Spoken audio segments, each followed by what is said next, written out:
This is a quick intro on how to play Say What Halloween Monsters, as well as how to add or change the puzzles in the template. To start, you can go ahead and open the Say What PowerPoint file. There are two versions, one with a scoreboard and one without a scoreboard. Each version has 3 sound options: normal, low, and no sound. In order for the scoreboard to work correctly, you will have to enable macros.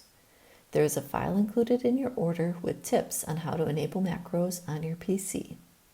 If you are unable to use macros, you can use the version without a scoreboard and just keep track of the score manually. Once you have the file open, you can start the slideshow from the beginning. You will select either 2, 3, 4, or 5 players or teams, and then the game will begin. There is a quick intro, and once you're at the main screen, click Play Game. The game starts with instructions on how to play. You will be given a nonsensical sentence and will have 10 seconds to sound out the puzzle. You'll get 1 point if you answer right. Each team will be given 5 puzzles per turn. After you've reviewed the instructions, click View Example to see the different monster voices included in the game, as well as an example to give players an idea of how the voices work and how the game is played. Once you've gone over the instructions, click Let's Play to begin. Team 1 will be up first, so click Let's Play when they are ready to start. The puzzle will automatically appear, and then the timer will start immediately after. The monster voice for this phrase is shown to the left. The team has 10 seconds to call out their answer. Once the time runs out, you as the host will click on Correct if they got it or Wrong if they didn't. If they guess the right answer, 1 point will be added to their score and it will automatically move to the next puzzle. Team 1 will continue for 5 puzzles, and then it's Team 2's turn. When they are ready to play, you can click Let's Play to start the next puzzle. There are a couple other buttons to be aware of. If you want to go back a slide and relook at an answer, you can click the left arrow. The right arrow will move you to the next slide.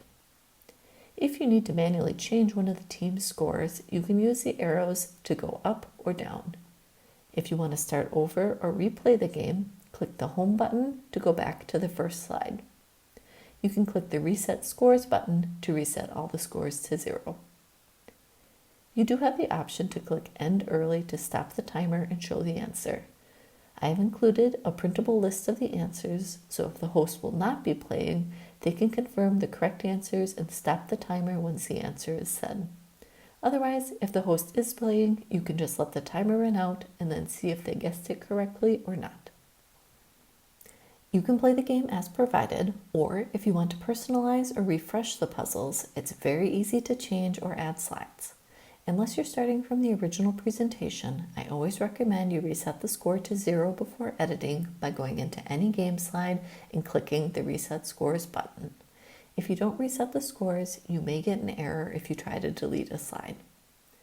To add a puzzle, simply copy and paste one of the existing slides with the monster voice you want to use into the correct team round. So if I copy a Team 1 vampire puzzle, I would paste it into a Team 1 round. Then you can update the puzzle and answer.